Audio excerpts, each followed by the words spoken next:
Everybody's got an angle. Nobody works for free, especially not for a man like me. Those words would echo through Sam Giancana's mind for the next 4 days. Before we start, make sure to hit like and subscribe, and really, I'm curious. Where are you watching from? Drop your country name in the comments. I love seeing how far our stories travel. They'd follow him into a hotel room 3 blocks from his own home. They'd sit beside him while he watched 6 monitors glow blue in the dark.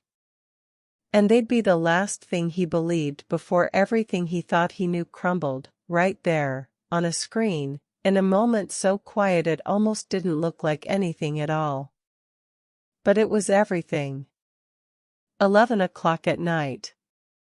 Chicago's Lake Shore Drive penthouse, top floor, 6,000 square feet of marble, mahogany, and silence. The kind of silence that costs money to maintain and something deeper to endure. Sam sat in his office, the city sprawled beneath him like a kingdom he no longer wanted. Lake Michigan was a black mirror beyond the floor-to-ceiling windows. The only light came from the surveillance monitors mounted along the far wall, 8 feeds, 8 angles, every room in the house laid bare in cold, blue-gray resolution. Ice shifted in his bourbon glass. He didn't drink it. He just held it, the way a man holds a weapon he's forgotten how to put down. On screen 4, a woman in a blue Maid's uniform was tucking 2 small girls into bed. She smoothed a blonde curl from one forehead, adjusted a blanket on the other. She leaned down and whispered something the microphone couldn't catch. The girls didn't move. They lay rigid, arms at their sides, eyes wide open, like soldiers waiting for an inspection to end. Sam's jaw tightened. Those were his daughters. Isabella and Mia. 5 years old, blonde pigtails held with pink bows, faces that were a perfect, unbearable copy of their mothers. And that woman, Victoria Holt, 28, dark hair, warm brown eyes, yellow rubber gloves still on her hands from cleaning the kitchen, was the newest stranger he'd allowed inside his walls. The last one had lasted 11 days before Sam found her photographing documents in his study. The one before that made 3 phone calls to a number linked to the Russo family. Everyone had an angle. 3 years ago, this penthouse had a pulse. Music drifted from the kitchen on Saturday mornings, Maria's voice, off-key and shameless, singing while she flipped heart-shaped pancakes for the girls. The hallway smelled like vanilla and laundry detergent. Laughter bounced off the walls so often it practically left marks. Then cancer came. Not slowly. Not with warning. It came the way a bullet comes, fast, indifferent, and final. Maria died on a Tuesday in March, and Sam buried her on a Friday, and by Sunday the music was gone. The pancakes stopped. The laughter evaporated like it had never existed. Sam didn't fall apart. That would have been human. Instead, he calcified. Turned to granite. Poured every shred of feeling he had left into the thing that couldn't die on him, the empire.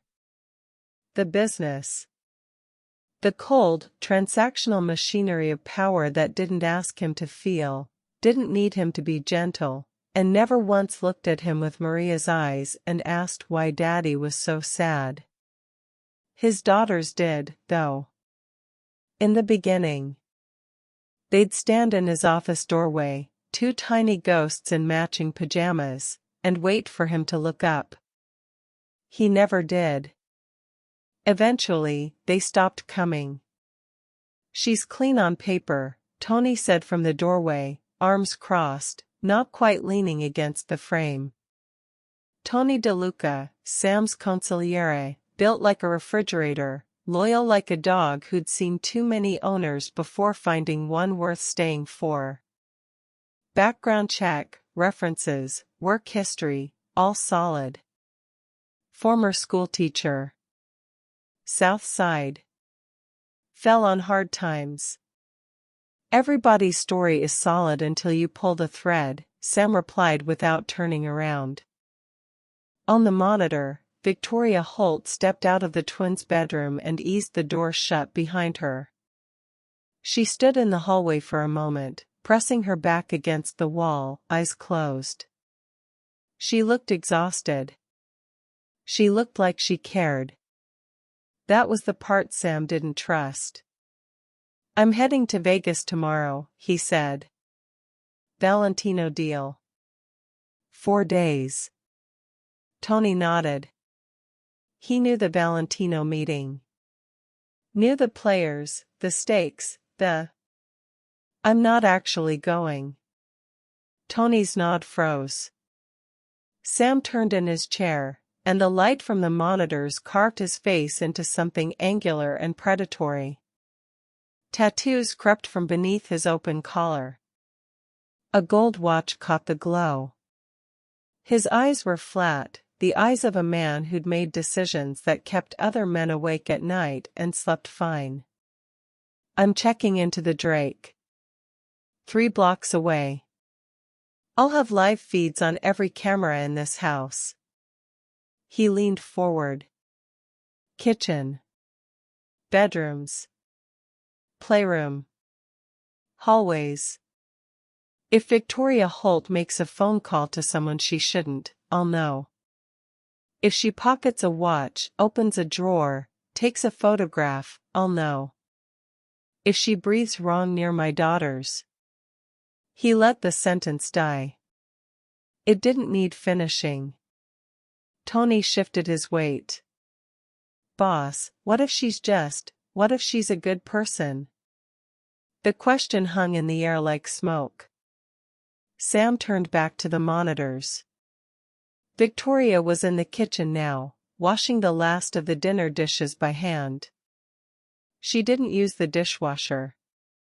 She scrubbed each plate carefully, methodically, like the work itself was a kind of prayer. "There are no good people, Tony." Sam's voice was quiet. Almost sad, if you didn't know better. "Just people who haven't shown their hand yet." Tony left. The penthouse settled into its nightly silence, that expensive, suffocating silence that pressed against the walls like something alive. Sam pulled up the bedroom camera feed one more time. Isabella and Mia, still lying rigid in their twin beds. Still awake.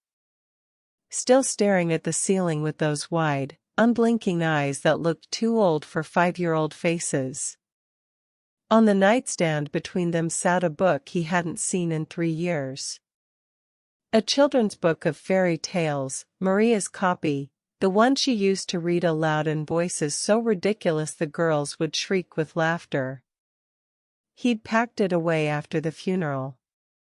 Boxed it up with everything else that hurt to look at. Victoria must have found it. Must have pulled it from storage and placed it there, within the girl's reach, like a small act of resurrection. Something twisted behind Sam's ribs. Not anger, though he told himself it was.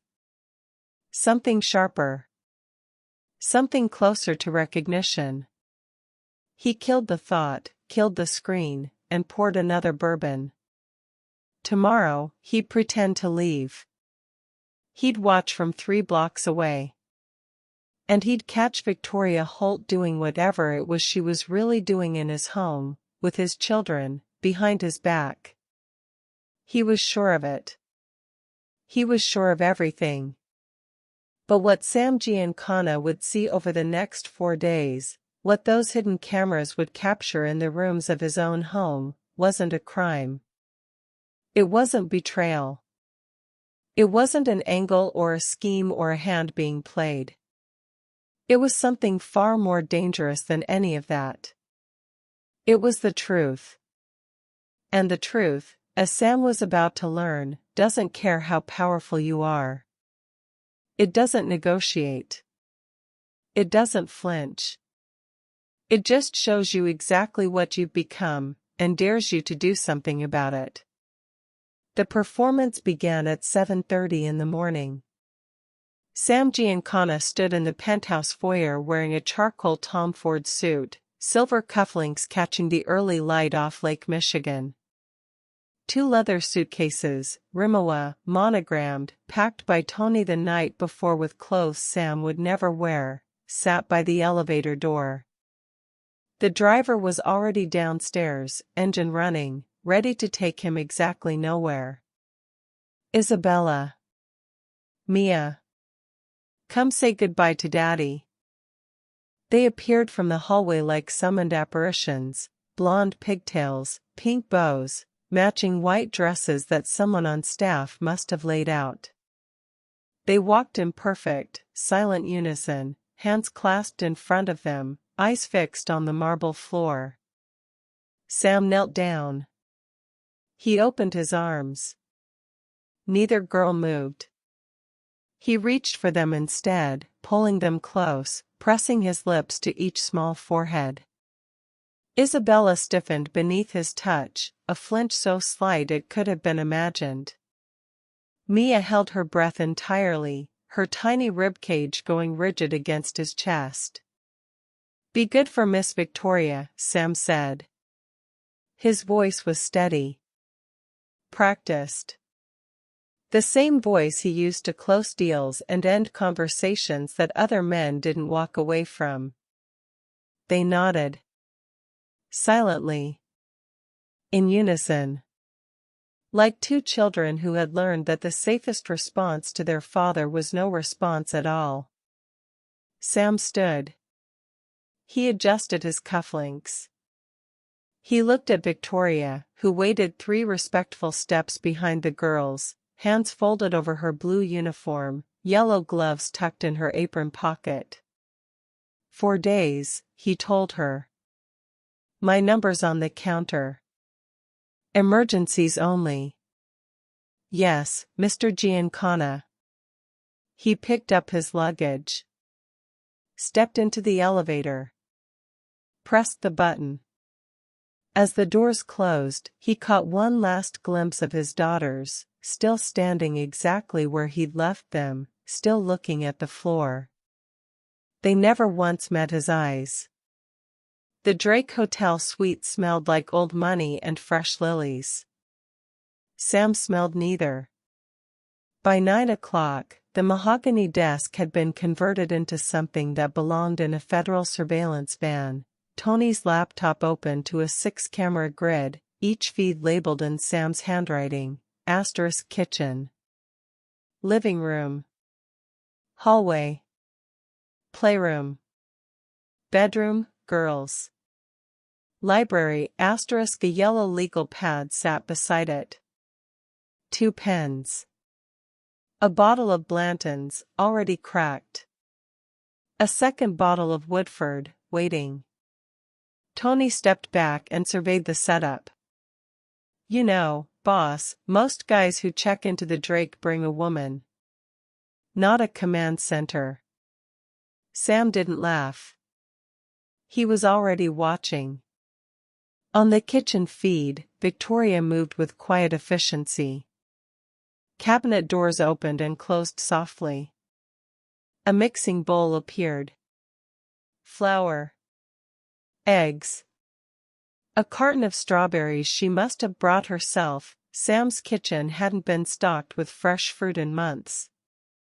She was making pancakes. Heart-shaped pancakes. Sam's hand found the bourbon glass without looking. He gripped it but didn't drink. He just watched as Victoria poured batter into a skillet, shaping each one with a spoon the way Maria used to, turning the handle at just the right moment so the curves held their form. Coincidence? Had to be. Isabella and Mia appeared in the kitchen doorway. They didn't run in. They didn't bounce or skip or do anything that 5-year-old children were supposed to do in the morning. They entered carefully, pulling out their chairs without scraping the floor, sitting with their hands in their laps, spine straight. Like inmates at inspection. Victoria set plates in front of them. Golden brown hearts, sliced strawberries fanned along the edges, a small swirl of whipped cream in the center. She'd even warmed the syrup. The twins stared at the food. They didn't touch it. "Go ahead, sweethearts," Victoria said gently, sitting down across from them. "It's okay." Isabella picked up her fork. Took one small bite. Chewed silently. Mia didn't eat. She watched Victoria with the cautious, measuring gaze of a child who had learned that kindness was usually temporary. Victoria didn't push. She simply ate her own breakfast, humming softly, letting the silence exist without trying to fill it with force. After a moment, she said, "Your daddy told me you like stories. Maybe after breakfast, we could read one together?" The audio feed crackled faintly. The microphone was small, hidden inside a smoke detector. But Sam heard every word. Mia's voice came through barely above a whisper, "We're not allowed to be loud." Sam's grip on the glass tightened until his knuckles whitened. He stared at the screen, searching his memory. He'd never said that. Had he? He'd never sat his daughters down and told them to be silent. He'd never issued that specific order. But children don't learn rules only from words. They learn them from size. From closed doors. From the way a father's jaw tightens when laughter interrupts a phone call. From the way the house gets quieter and quieter until silence becomes the only language that feels safe. Sam hadn't made that rule. His grief had. At 11:15, his phone rang. Frankie Morano, his underboss, calling from the south side. "Boss, how's Vegas? Valentino playing nice?" Sam leaned back from the monitors, voice shifting into a register so smooth it could have been rehearsed. "Valentino's nervous. Wants guarantees we can't give. I'm letting him sweat tonight, closing tomorrow." "Smart. You need anything from this end?" "Keep the machine running. I'll check in Thursday." He hung up and turned back to the screens. The lie had taken 12 seconds. Seamless. Effortless. He'd been lying to dangerous men for 20 years, and it never cost him a moment's sleep. But watching Victoria teach his daughters to wash their breakfast dishes, standing on step stools at the sink, sleeves rolled up, warm water running over their small hands, and hearing her sing some ridiculous song about scrubby-dubby bubbles on your scrubby-dubby plate, Sam felt something unfamiliar press against the back of his throat. The twins didn't sing along. But he watched their shoulders drop, just slightly, just a fraction of an inch, the tension releasing from their tiny bodies like a breath they'd been holding for 3 years. He wrote nothing on the legal pad. The hours passed. Sam watched everything. He watched Victoria vacuum the living room, dust the bookshelves, mop the kitchen floor on her hands and knees. He watched her fold laundry with military precision, sorting the twins' clothes by color, pairing their socks, laying out tomorrow's outfits on their dresser. He watched her scrub the guest bathroom, reorganize the pantry, polish the dining table until it reflected the chandelier above it. She never sat on the furniture. Not once. Not the $10,000 sectional, not the leather armchair, not even the cushioned bench by the window. She sat on the floor when she folded laundry. She stood while she ate a quick lunch, a sandwich she'd made from her own groceries, not his. She never opened a drawer that wasn't part of her duties. Never lingered in his office doorway. Never glanced at the paintings on the walls, the ones worth more than most people's houses. Never picked up a phone to make a call she shouldn't. At 2 o'clock, she tried to get Isabella and Mia to play. She brought out board games from the playroom closet, Candyland *, a puzzle with cartoon animals, a set of watercolor paints. The twins sat at the table, compliant but hollow, moving game pieces when told, painting careful, colorless shapes that stayed inside the lines. Victoria didn't force joy. She just stayed close. Patient. Present. Like a woman who understood that trust isn't built with a single afternoon, it's earned in millimeters, across days, through the slow accumulation of moments where nothing bad happens. By 6 o'clock, Sam had filled exactly 0 lines on his legal pad. Tony arrived at 7 with a pizza box and a raised eyebrow. Anything? Sam shook his head, eyes still on the monitors. Victoria was serving the twins' dinner, grilled chicken, rice, steamed broccoli cut into tiny trees. She'd cooked it from scratch. She was asking them about their favorite animals. Give it time, Sam said quietly. People slip up. Tony set the pizza on the desk and looked at the screens for a long moment. He said nothing. But the look on his face said plenty. Midnight. The penthouse was dark on every feed.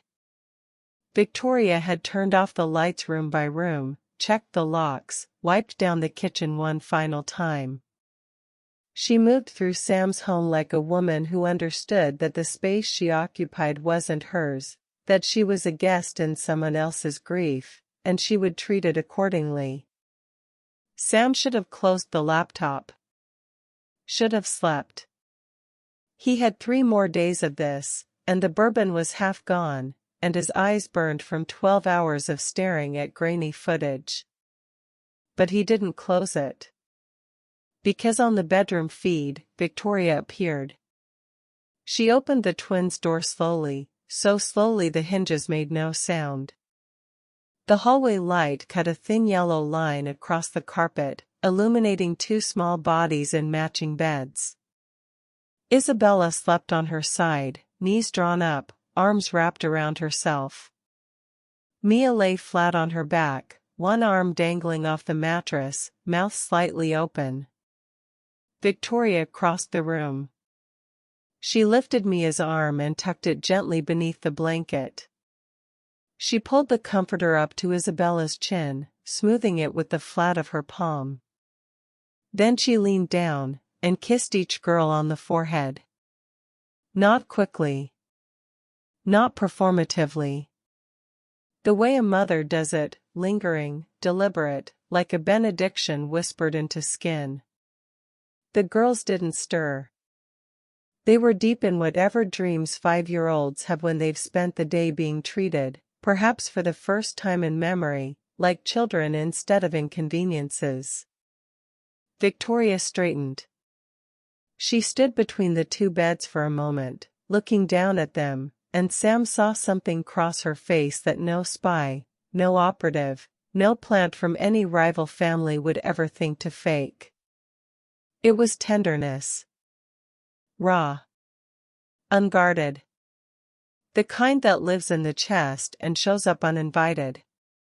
She turned to leave, then paused. Her lips moved. Sam leaned closer to the laptop, turning the volume up until the audio hissed.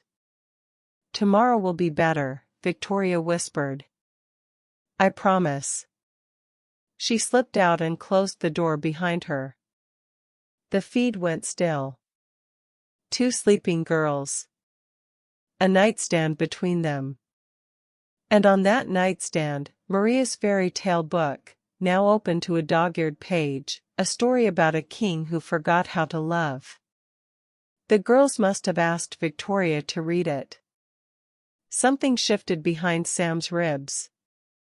He told himself it was anger. It was not. But his hands were shaking. And the legal pad was still blank. And somewhere, 3 blocks away, his daughters were sleeping peacefully for the first time in longer than he could remember, because a stranger in a blue uniform and yellow gloves had whispered a promise over their heads.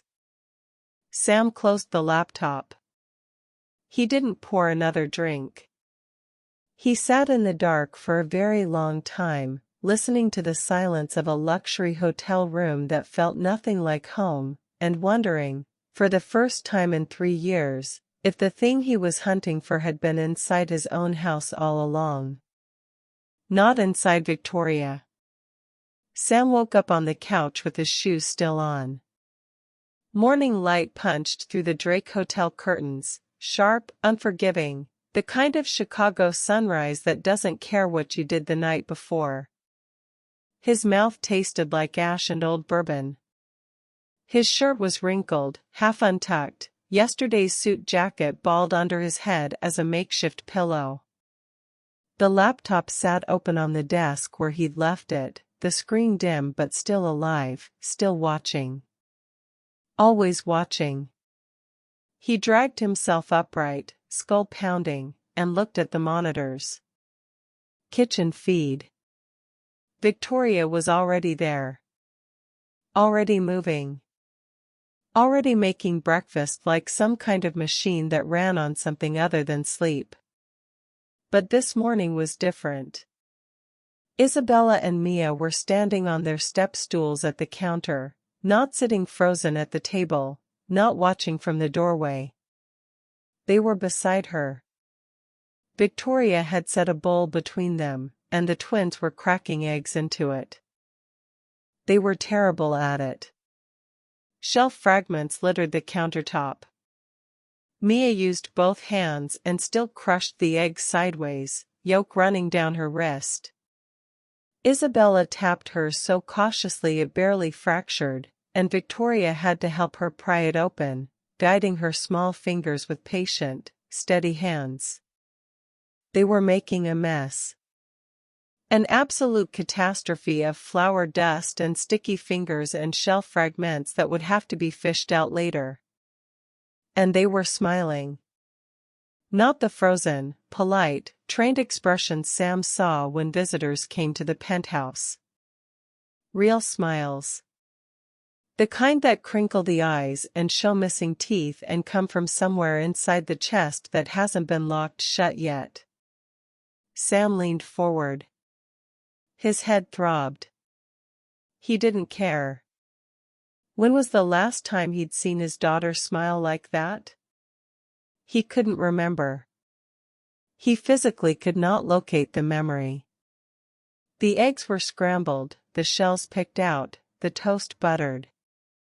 Victoria sat across from the twins at the kitchen table, eating with them, not standing, not serving, not hovering. Sitting. Like an equal. Like a human being sharing a meal with 2 other human beings. She was talking to them softly, the way she always talked, low and warm, the frequency of her voice calibrated for children who had learned to associate volume with danger. "Can I ask you something?" Victoria said, buttering a corner of toast for Mia. "Do you miss your daddy while he's away?" The kitchen went quiet. Not the comfortable quiet of a pause, the loaded quiet of a question that has landed somewhere deep and is working its way toward the surface. Isabella stopped chewing. Mia looked down at her plate. The silence stretched. 5 seconds. 10. The audio feed hissed faintly, picking up the hum of the refrigerator, the distant sound of traffic on Lake Shore Drive, the nothing that fills a room when children are deciding whether it's safe to tell the truth. Then Isabella spoke. Daddy doesn't like us anymore. Her voice was small. Factual. The way a child states something they've accepted, the way they accept weather, not with anger, but with the quiet resignation of someone who has stopped expecting it to change.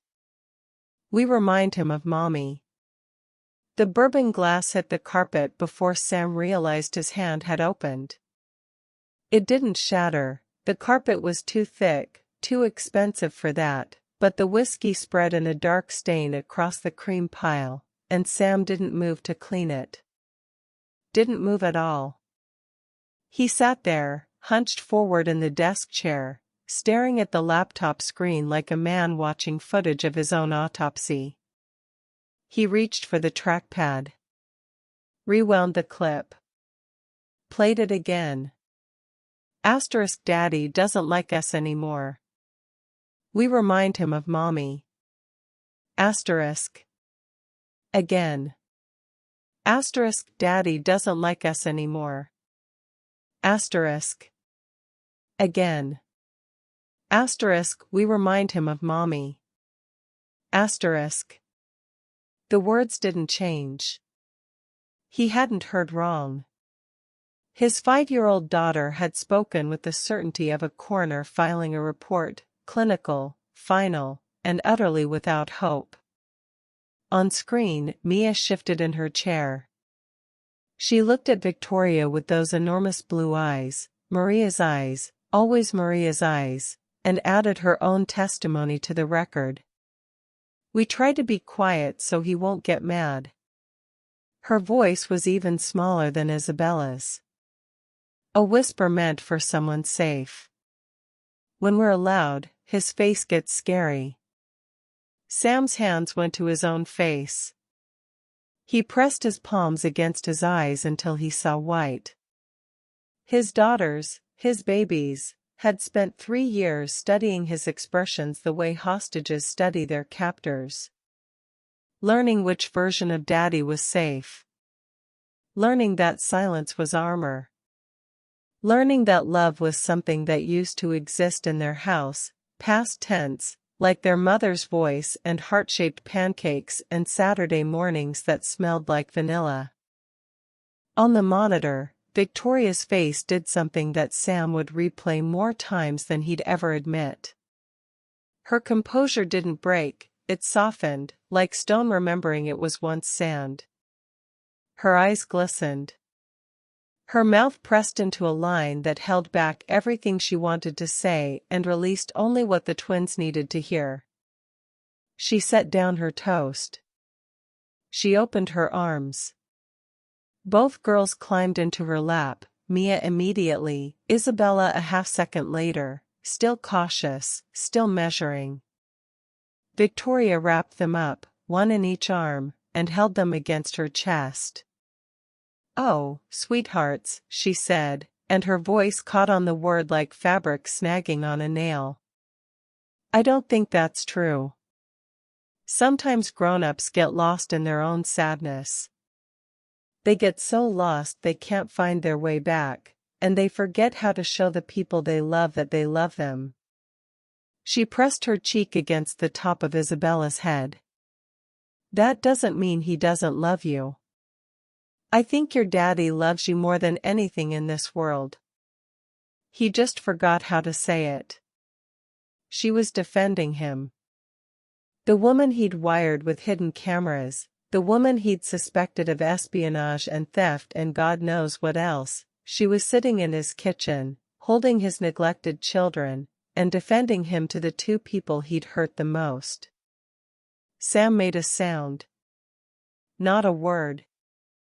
Not a sob.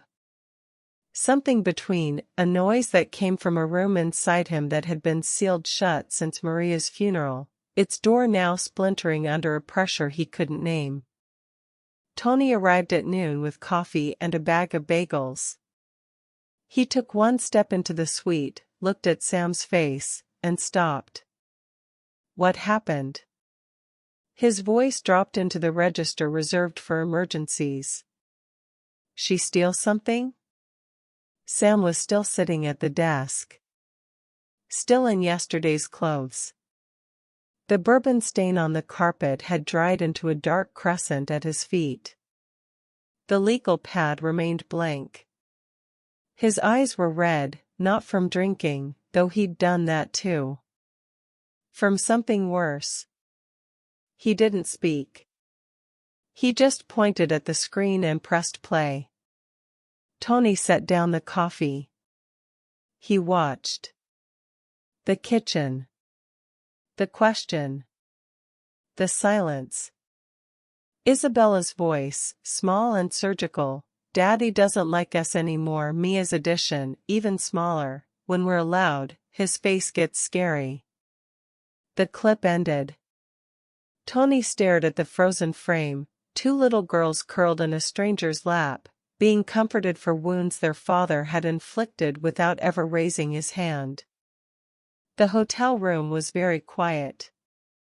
"Boss," Tony said finally. His voice was careful, the way you speak near something fragile. "When's the last time you had a real conversation with your daughters?" Sam opened his mouth. Closed it. He searched. Scrolled backward through months, through seasons, through holidays that came and went like weather, Christmas mornings where he left gifts but not himself, birthdays where he signed cards but didn't stay for cake, bedtimes where he walked past their door without stopping because stopping meant looking, and looking meant seeing Maria's face copied twice in miniature, and seeing that meant feeling, and feeling meant. He couldn't find it.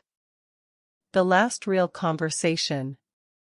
The last time he'd knelt down and asked them about their day, their dreams, their fears.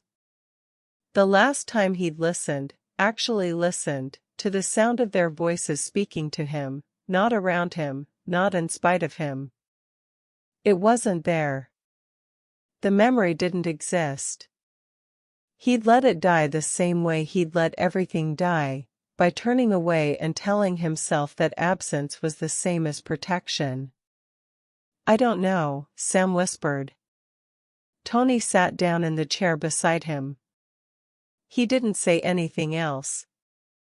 There was nothing else to say. The afternoon unfolded like a documentary Sam hadn't given anyone permission to film. He watched Victoria take the twins to the penthouse library, a room at the end of the east hallway that Sam hadn't entered in over a year. He'd forgotten it existed, the way you forget a room in a house that's too large for the life being lived inside it. Maria had designed it, floor-to-ceiling shelves, a window seat overlooking the lake, soft lighting, a reading nook with cushions piled deep enough to disappear into. Everything in it had been untouched since she died. The children's books still arranged in the order she'd chosen. The art supplies still sealed in their packaging. Board games stacked on the lower shelves, waiting for hands that never came. Victoria pulled them all down. She spread picture books across the carpet like a mosaic. She opened the watercolors, real ones, the good kind, not the cheap trays that dry out in a week. She set out construction paper, safety scissors, glue sticks with caps that were still factory sealed. Isabella and Mia stood at the edge of the room, watching. Hesitant. As if the library were a museum and they were visitors who might be asked to leave. "Come on in," Victoria said, already cross-legged on the floor, flipping through a book. "This carpet is way too soft to just stand on. You have to sit. It's the rule." Mia took a step. Then another. She lowered herself onto a cushion like she was testing whether it would hold her. Isabella followed. Always following Mia into uncertain territory, her serious eyes scanning for danger out of a habit no 5-year-old should have. Victoria held up a book. "Where the Wild Things Are," she opened to the first page, and what came out of her mouth wasn't reading, it was performance. Max's voice was bratty and bold. The mother's voice was exasperated. The wild things roared in a growl so ridiculous it sounded like a cat trying to impersonate a lion. Mia giggled. Sam's breath stopped. It was a small sound, bright and startled, like a bird that didn't know the cage door had opened. A giggle. A real one. Involuntary, unguarded, escaping before Mia could remember to be quiet. Victoria didn't pause. Didn't celebrate it. Didn't make the mistake of drawing attention to something fragile. She just kept reading, kept growling, kept making the wild things stomp and roar until Isabella's mouth twitched. Not a full smile, not yet, but the beginning of one. The crack in the wall. Sam sat in the Drake Hotel and listened to his daughter laugh for the first time in. He couldn't finish the thought. The number was too large. The gap was too shameful to quantify. He pressed his palm flat against the laptop screen. Not to pause it. Not to zoom in. Just to be closer. At 4:17 in the afternoon, Victoria stepped onto the penthouse balcony and pulled the sliding door shut behind her. Sam's spine straightened. His pulse climbed. Here it was. The balcony had no camera. He'd skipped it during installation, an oversight he'd cursed himself for, but the audio from the living room mic could pick up her voice through the glass if she was loud enough. She pulled out her phone. Dialed. Sam's fingers hovered over the keyboard, ready to capture the number, ready to trace the call, ready to finally find the thread that would unravel everything he'd been watching and prove that his paranoia was justified, that the smiles and the pancakes and the tenderness were just a cover for. Hi, this is Victoria Holt calling about my mother, Dorothy Holt. Room 412. A hospital. Sam's hands went still. Yes, I received the bill. I know it's overdue. I'm working on it. I just started a new position and the first paycheck. Her voice thinned, stretched tight over something breaking underneath. Please don't discharge her yet. Please. I'll have the money. I just need a little more time. Through the balcony glass, the camera in the living room captured Victoria's silhouette.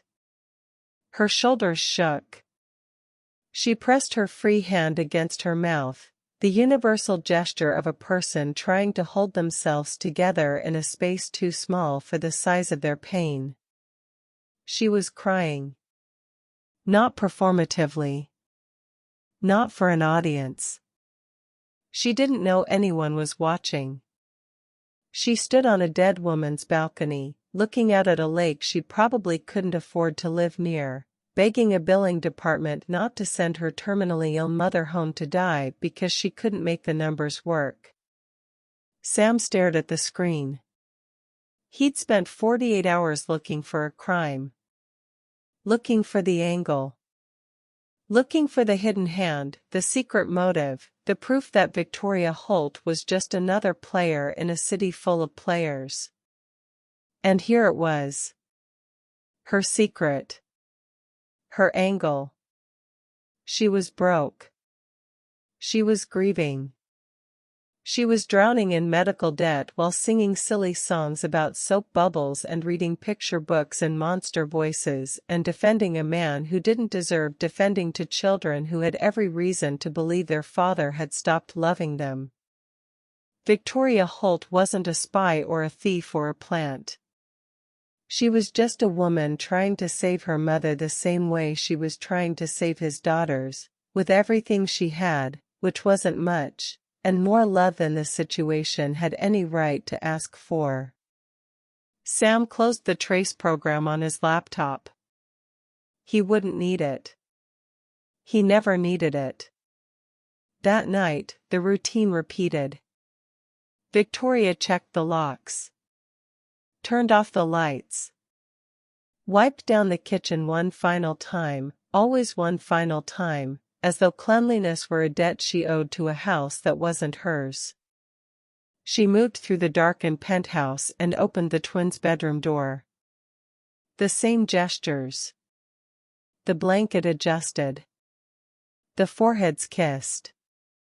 But tonight, Isabella was still awake. Her eyes caught the hallway light as Victoria leaned over her bed. Small. Serious. Watching this woman with an expression no child should know how to make, the look of someone deciding whether hope is worth the cost of disappointment. Miss Victoria? Yes, sweetheart? Will you stay forever? The question hung in the dark bedroom like a held breath. Victoria's face, captured in grainy, blue-gray surveillance footage that Sam would never delete, passed through something vast and private. Pain. Tenderness. The weight of being asked to promise something that life had taught her she couldn't control. She smiled. It was the saddest smile Sam had ever seen. As long as you need me, sweetheart. She kissed Isabella's forehead one more time, lingered, then straightened. As she turned toward the door, the camera caught it, a single tear rolling down her cheek, tracing a line through the faint remnant of the day's effort, disappearing into the collar of her uniform. She closed the door behind her. The bedroom went dark. Two girls slept. The fairy tale book sat on the nightstand between them, its cracked spine facing the ceiling.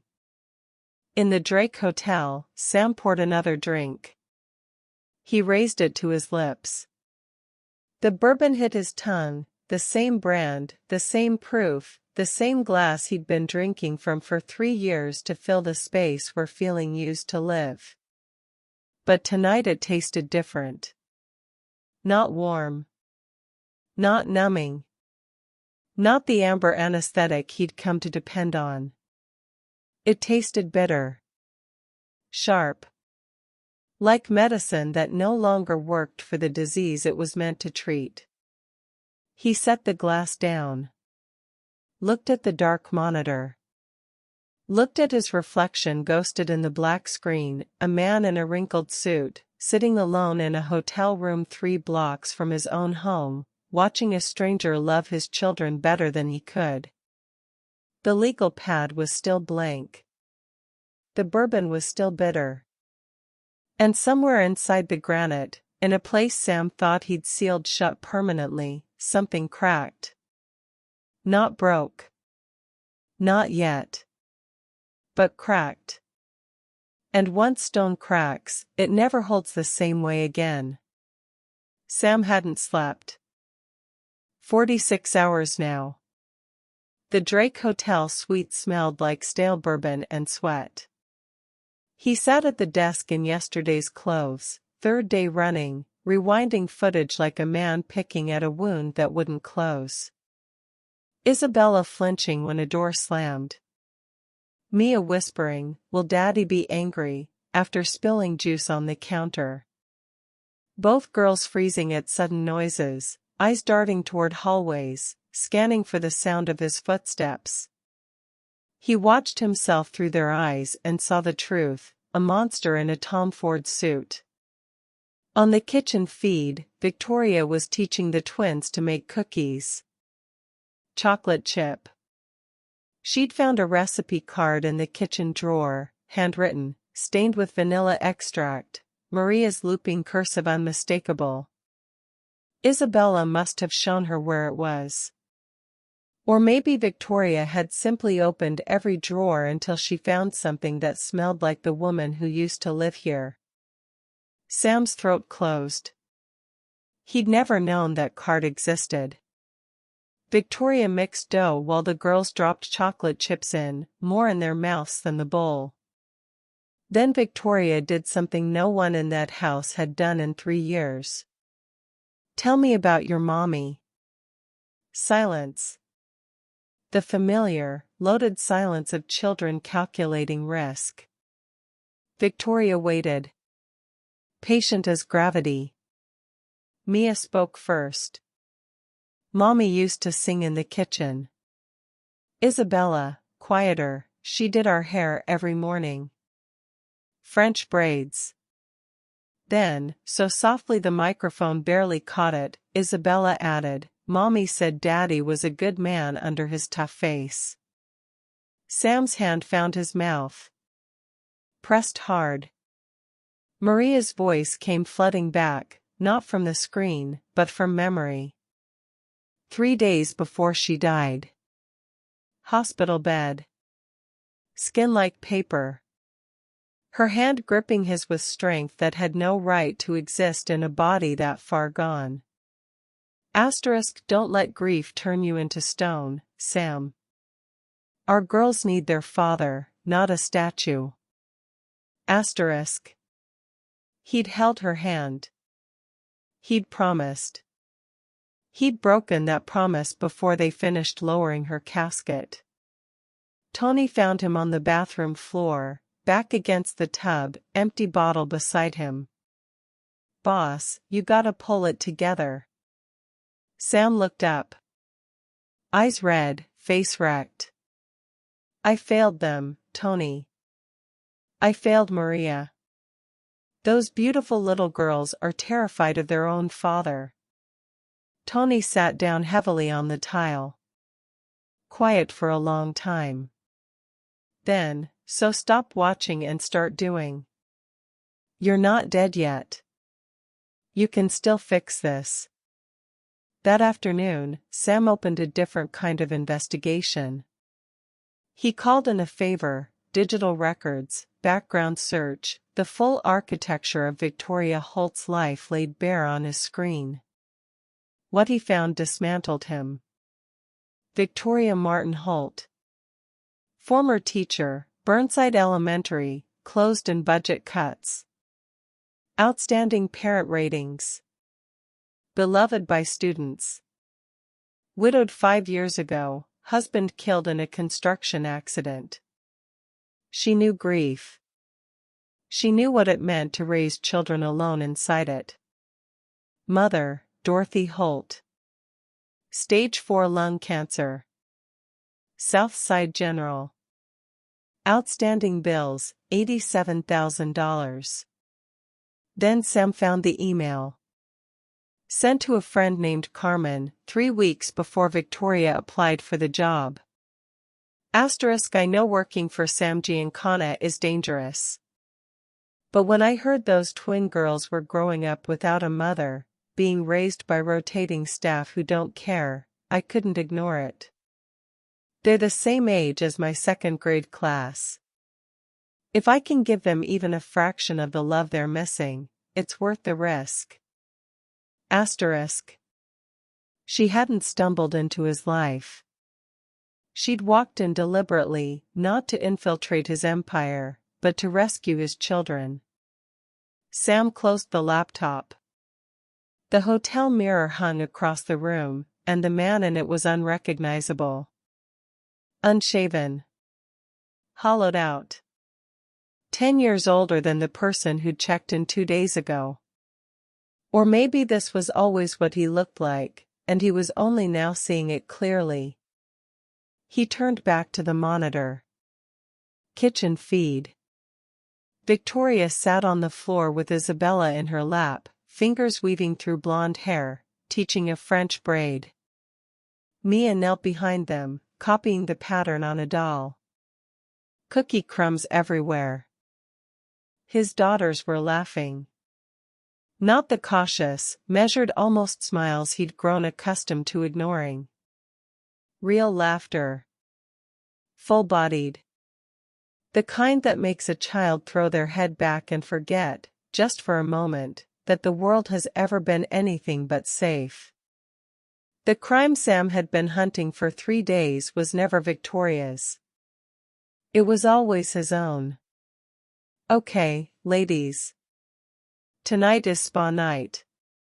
Victoria pulled a plastic bag from behind her back like a magician producing a rabbit. Inside, face masks, dollar store nail polish, hair clips, and a makeup kit that probably cost less than Sam's morning coffee. Isabella and Mia's eyes went wide. Christmas morning wide. Seeing snow for the first time wide. Sam leaned toward the monitor. Here it is, he thought, the old instinct flickering weakly. Staff weren't supposed to do this. He'd had rules. Boundaries. His daughters were to be supervised, not. Not what? Not loved? He shoved the thought aside and watched. The bedroom camera captured everything. Victoria sat cross-legged on the carpet in her blue uniform, yellow gloves finally off, hair down. Isabella and Mia knelt on either side of her in matching pink pajamas, armed with lipstick and a makeup brush, weapons of mass beautification wielded with zero skill and absolute commitment. Lipstick streaked across Victoria's cheek in a jagged red slash. Eyeshadow, electric purple, landed on her forehead instead of her eyelids. Mia shoved pink bows into Victoria's dark hair at impossible angles while Isabella applied blush with the intensity of a painter attacking a canvas. How do I look? Victoria struck a pose, chin tilted, hand behind her head, glamorous movie star. The effect, given the massacre on her face, was catastrophic. The twins shrieked. Not the careful, measured sounds Sam had grown accustomed to. These were the full-throated, oxygen-depleting screams of children in the grip of pure, uncontainable joy. Then the closet opened. Dress-up clothes spilled out, gifts from Maria, tags still attached, never worn, never touched. Tutus and fairy wings and plastic tiaras and a feather boa that shed pink fluff across the carpet like confetti. Victoria wrapped herself in a sequined scarf, grabbed a hairbrush microphone, and taught the girls a dance so ridiculous it had no choreography, just spinning and stomping and collapsing into giggles. Tea party. Stuffed animals seated in a circle. Victoria reading The Princess and the Frog in voices so theatrical she sounded unhinged. Then the movie went on, and when almost there started playing, all three of them sang, Victoria loudly and badly, Mia enthusiastically, and worse, Isabella quietly at first, then louder, then belting it, standing on the bed, feather boa trailing behind her like a cape. It was 10 p.m. Way past bedtime. Sam should have been furious. He wasn't. Tony walked into the Drake Hotel suite carrying Chinese takeout and found Chicago's most feared man crying silently in front of a laptop. Boss? Sam didn't look up. On screen, his daughters were dancing. Their faces, God, their faces. Flushed and alive and paint-smeared and radiant. Not the pale, careful masks they wore around him. Not the expressions of children navigating a minefield. These were the faces of kids who had forgotten, just for one night, to be afraid. She's giving them everything I can't, Sam choked out. Tony set down the food. Sat beside him. Watched the screen for a long moment. Boss, she's not giving them anything you can't. His voice was quiet. Careful. She's giving them permission to be kids. You could do that too. Sam shook his head. Look at them with her, Tony. Then remember how they look at me. His voice cracked. Like I'm a loaded gun. By 11, Victoria had corralled the twins into bed, still glittered, still makeup smeared, still buzzing. She tucked the blankets around them, smoothed their hair, and began to sing. You are my sunshine, my only sunshine. Maria's song. Sam's chest caved.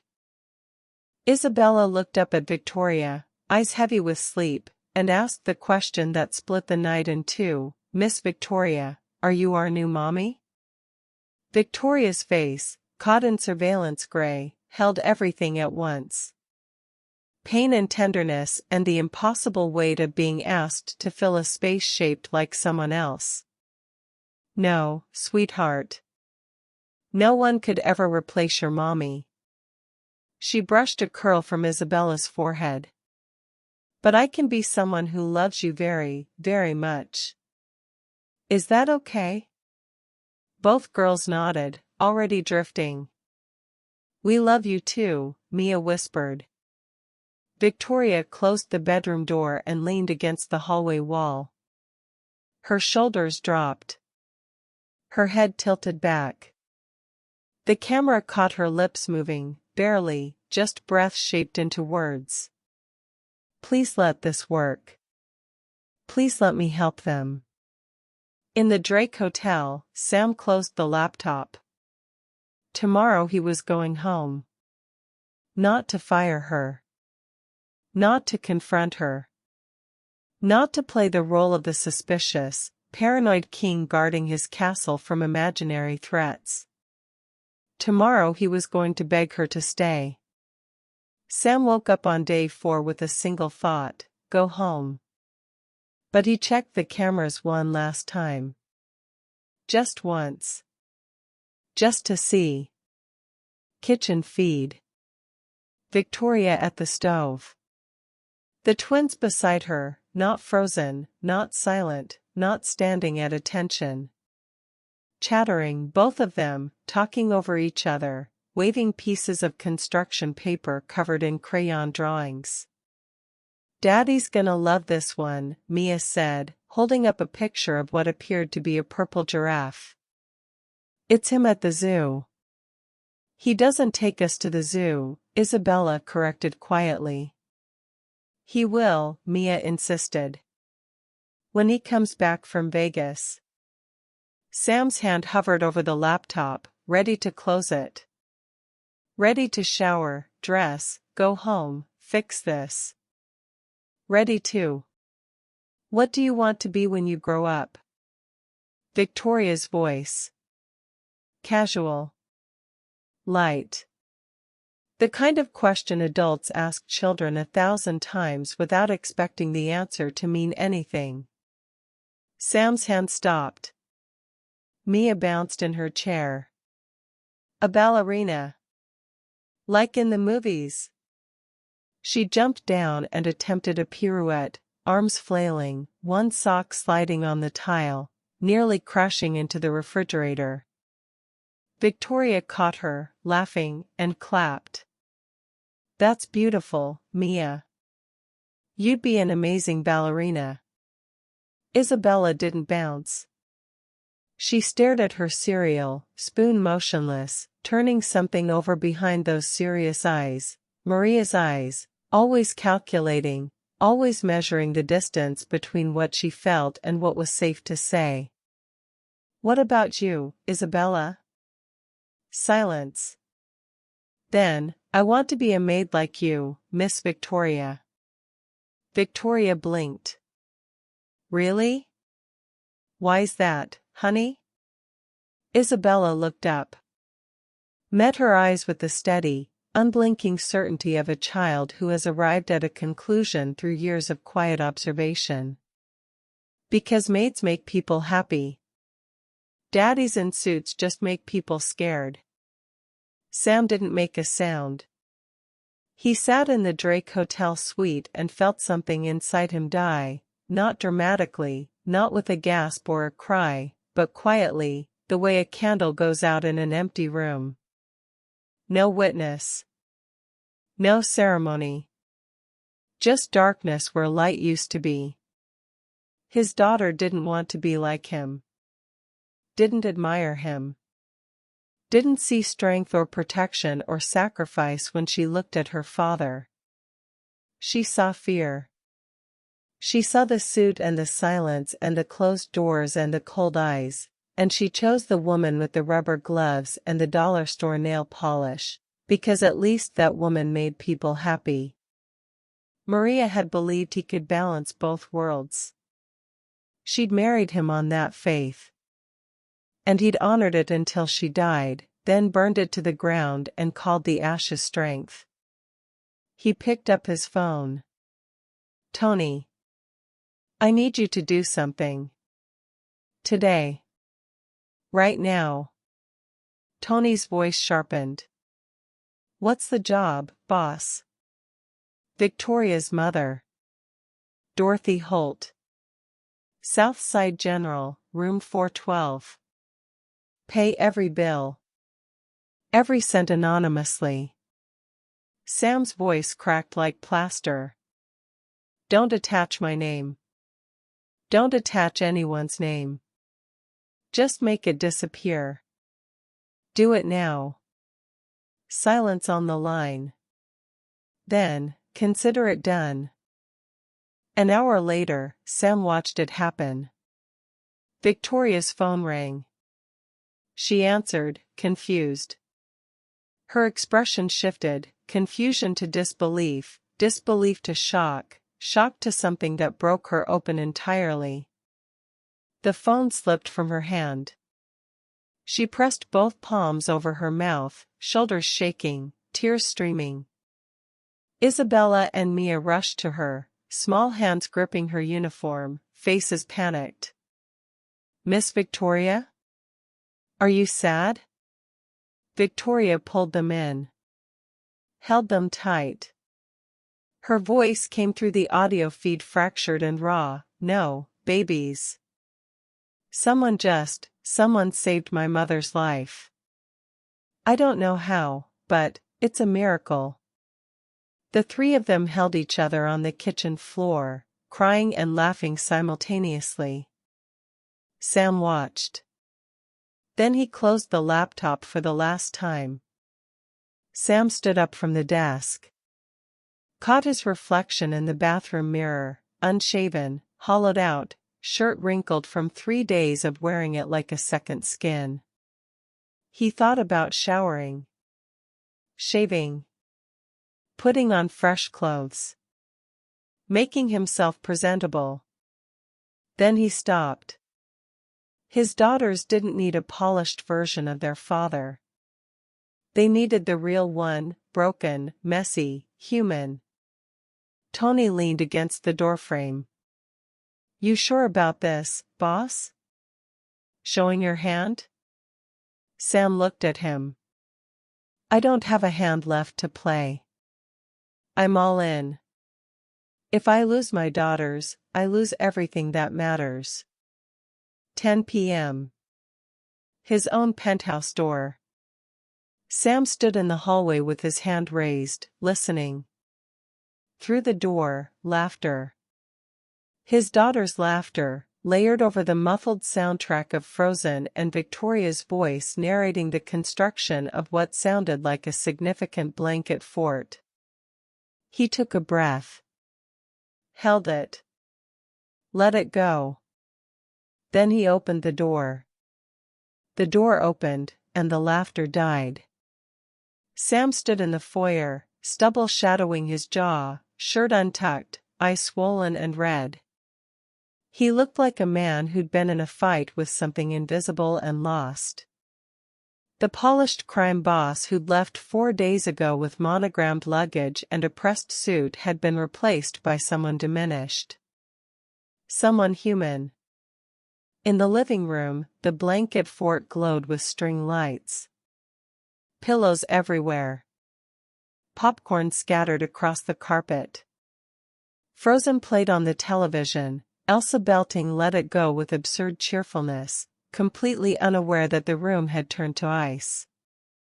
Victoria froze mid-laugh, a Disney princess blanket draped over her shoulders.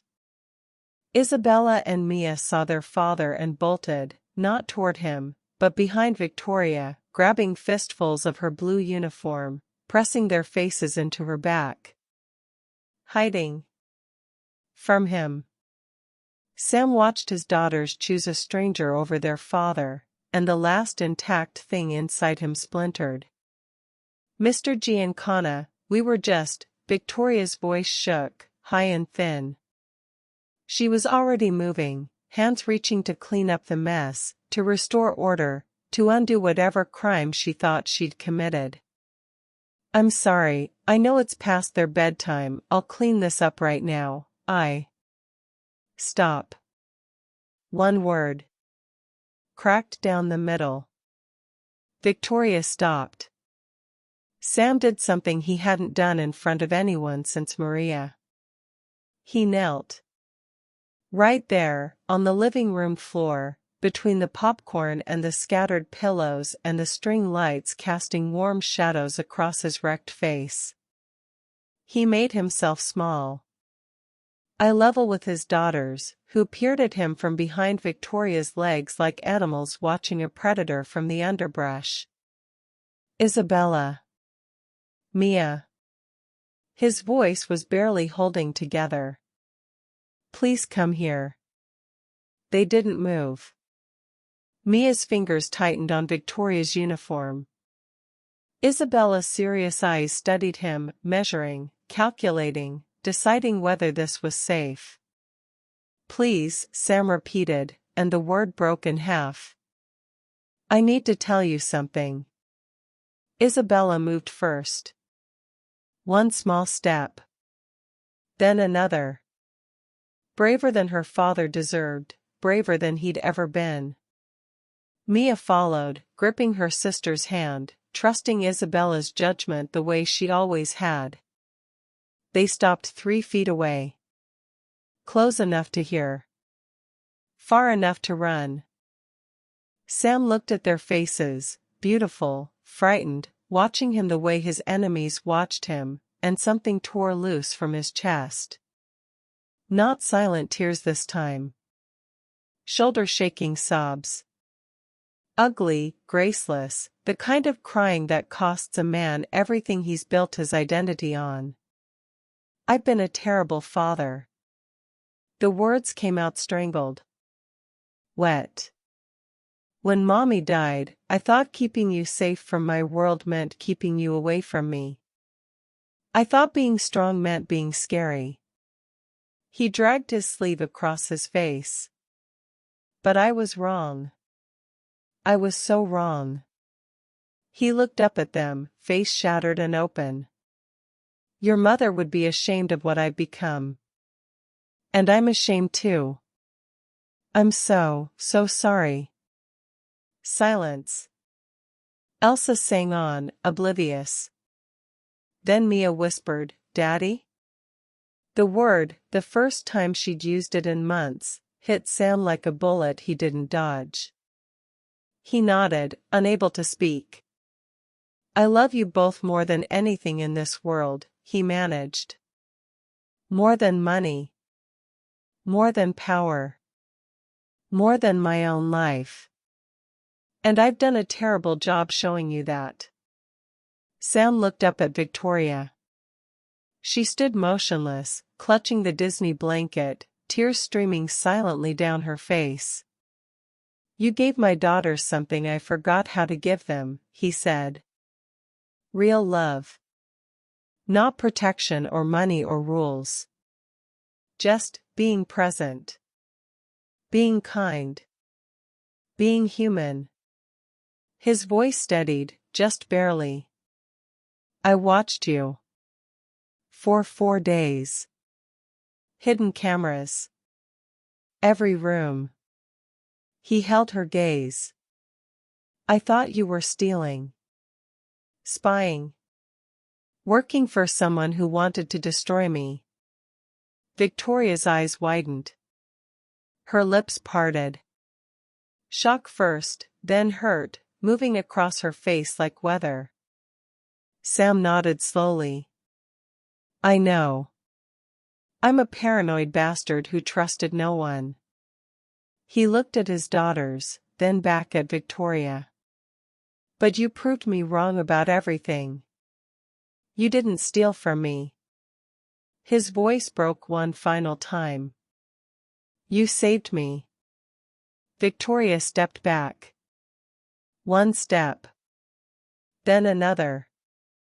You spied on us? Her voice was tight. Controlled. The voice of a woman holding something volatile in check. This whole time? Sam stood slowly, palms open, fingers spread, the universal gesture of a man showing he's unarmed. Though they both knew that wasn't entirely true. Men like Sam were never fully unarmed. Yes, he said. I watched you play dress-up. Watched you teach them to braid hair. Watched you sing lullabies. He paused. Watched you give them the childhood I stole from them. He reached into his pocket. Victoria flinched, barely, but he saw it. He pulled out an envelope.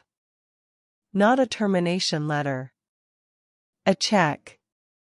Victoria's hands trembled as she unfolded it. Her eyes moved across the number, then stopped. Moved back. Read it again. $50,000. Made out to Victoria Holt. For your mother's medical bills, Sam said. I already paid them, all of them, the full balance. This is for everything else. Rent. Food. Whatever you need. Victoria's knees buckled. She caught herself on the arm of the couch, the check shaking in her fingers. Mr. Giancana, I can't, this is too. That's not the offer. Sam's voice cut through gently. That's just me fixing one tiny thing I should have done the day I hired you. Victoria looked up. I'm tripling your salary, Sam said. But more than that, I want you to stay. Not as a maid.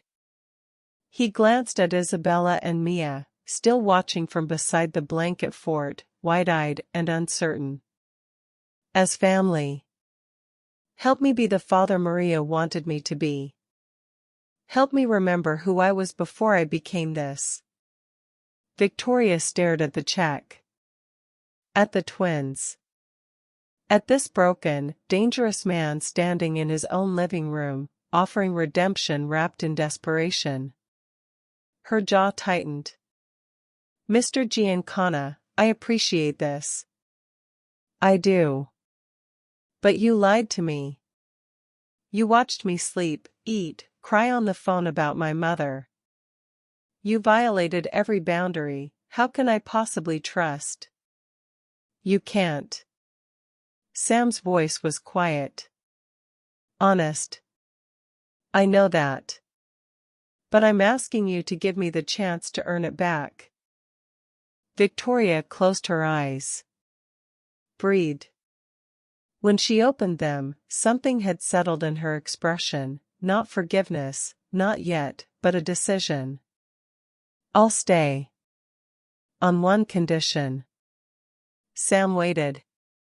Those cameras come down. All of them.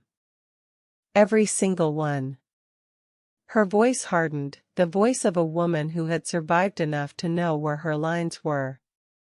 If we're going to be a family, a real family, we trust each other. No more paranoia. No more tests. No more surveillance. You either trust me, or this doesn't work. Deal, Sam said. No hesitation. Tony will remove them tomorrow morning. He turned to his daughters. Knelt again, eye level, the position that cost him everything and gave him everything back. Isabella. Mia. I know I've been scary. I know I haven't been a good daddy. His voice was steady now, not with authority, but with intention. But I want to change. Will you help me learn? Silence. The kind that stretches between a question and an answer that will determine everything. Mia moved first. She rushed forward and wrapped her arms around his legs, pressing her face against his knee. Okay, Daddy. Isabella followed. Slower. More cautious, she'd always be more cautious, always the one who measured twice. But she came. She hugged him, arms barely reaching around his waist. "You have to promise to be nice," she said. Sam scooped them both up. One in each arm, their weight settling against his chest, heavier than he remembered. They'd been growing, gaining years and inches and memories, all without him. "I promise," he said. "No more scary daddy. No more rules that make you afraid. We're going to learn together." He looked at Victoria over two blonde heads, over the pink bows and the glitter residue and the faint smear of leftover makeup. "All of us." That night, Sam read bedtime stories to his daughters for the first time since Maria died. He did the voices wrong. Mispronounced Rapunzel twice. Lost his place, skipped a page, had to go back. His delivery was clumsy, graceless, nothing like Victoria's theatrical performances or Maria's effortless warmth. His daughters didn't care. They curled against him, one on each side, giggling at his mistakes, correcting his pronunciation, their small bodies finally relaxing against their father instead of bracing against him. In the doorway, Victoria stood watching. Tears on her cheeks. Hands clasped over her heart. This was what she came here for. Not the check. Not the salary.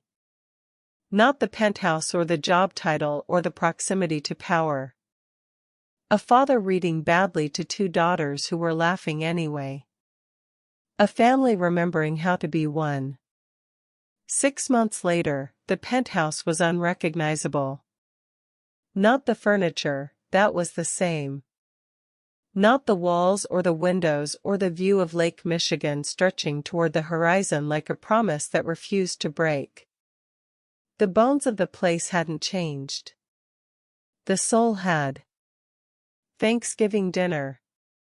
The formal dining table, once pristine, untouchable, a slab of Italian marble where deals were discussed and silence was enforced, was buried under chaos.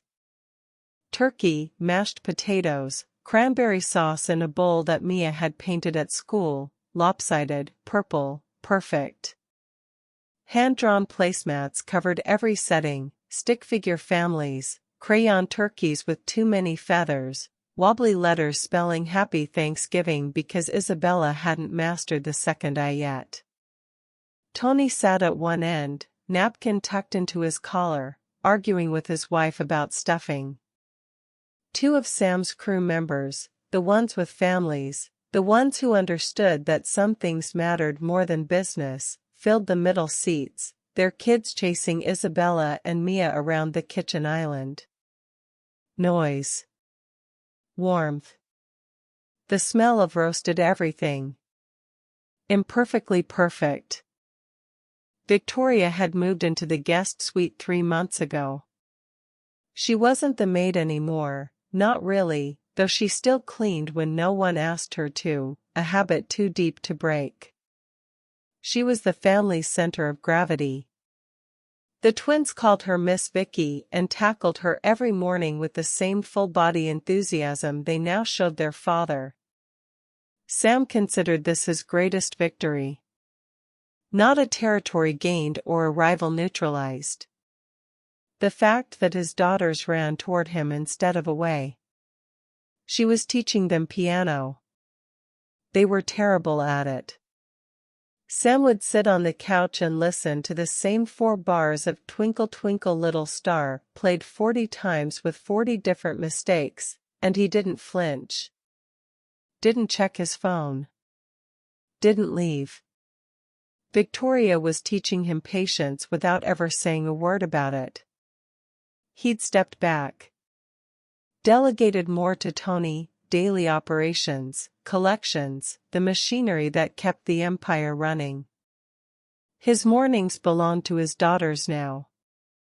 Breakfast conversations about dreams, fears, cartoons, a girl in Isabella's kindergarten class who ate glue. Saturdays at Lincoln Park Zoo. Last month, the lakefront trail, Mia on a bike for the first time, wobbling gloriously, crashing into a bush, everyone laughing so hard Tony had to sit down on the curb. Sam was still dangerous. Still respected.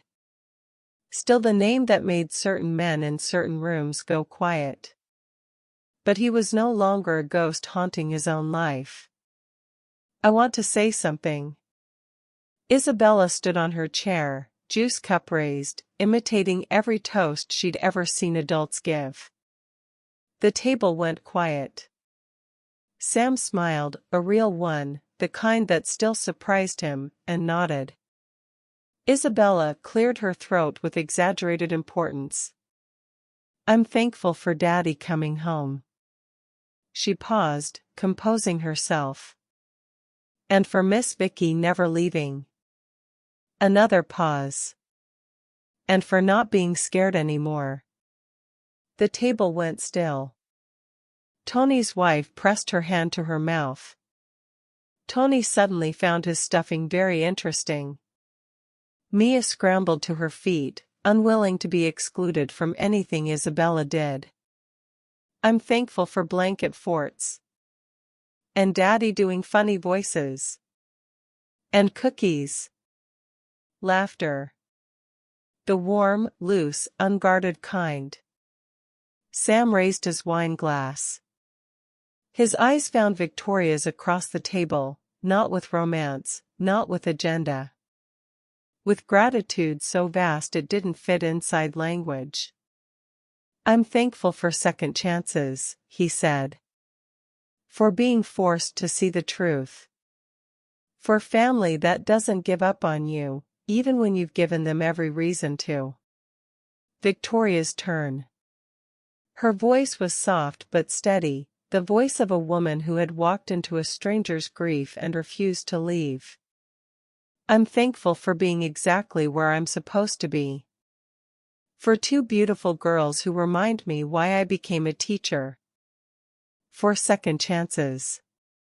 She looked at Sam, then at the twins. For all of us. Bedtime. Sam carried the girls upstairs, one on each hip, heavier every month, growing in ways he was finally present to witness. He read the paper bag princess in voices so exaggerated Mia snorted milk she wasn't supposed to have in bed. Victoria appeared in the doorway, leaning against the frame, arms crossed, smiling. This was what healing looked like. Messy. Imperfect. Loud in all the places that used to be silent. After the girls fell asleep, Sam found Victoria in the hallway. Both of them watching through the cracked door, two small bodies, breathing softly, dreaming whatever dreams belong to children who feel safe. Thank you, Sam said. For not giving up. For seeing something in them, in us, worth saving. Victoria squeezed his shoulder. Thank you for letting me. That took more courage than you know. They stood in comfortable silence, shoulder to shoulder, watching over two sleeping girls whose nightmares had turned to dreams. Thanks for watching till the very end. If this story moved you, hit like, subscribe, and share your thoughts in the comments.